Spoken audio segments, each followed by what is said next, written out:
ano to, yung nabanggit ko kanina sa opening statement ko, na yung prevention. Pwede niyo ma-explain po, Dr. Charlie, kung paano natin ma-prevent po itong pagkalala sa mga bata, di ba? Thank you po, Mr. Chair. Good afternoon po.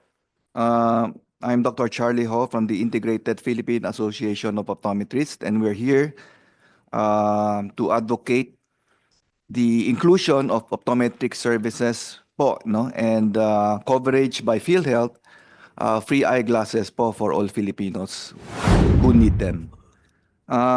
Gaya po ng nabanggit ninyo kanina, early detection po is better than the cure, no? And sa bata pa lang po, even before kindergarten, elementary or high school, dapat po magkaroon na po ng vision screening. In fact, we have a national vision screening law where all kindergarten pupils are supposed to undergo free vision screening.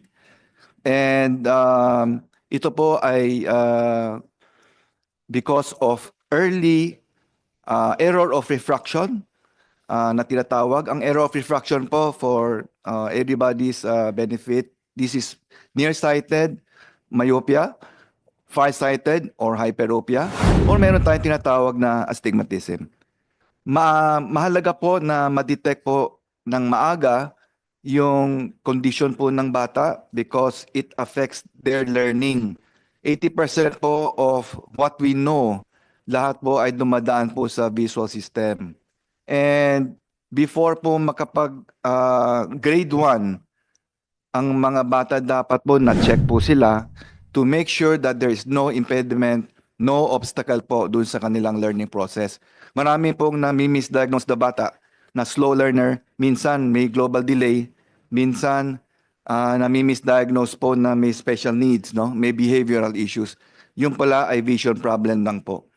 And what the optometrist can offer is not only to provide refraction services, but also detection of eye diseases and vision problems.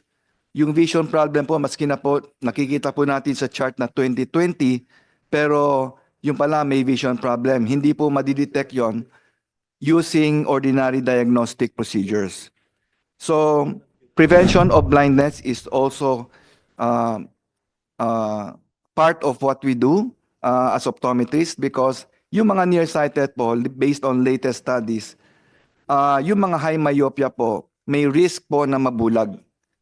So kapag po ang grado ng salamin po natin ay umabot na po ng 500 na nearsighted, may risk na po na magkaroon ng retinal detachment, early cataract, or glaucoma, no?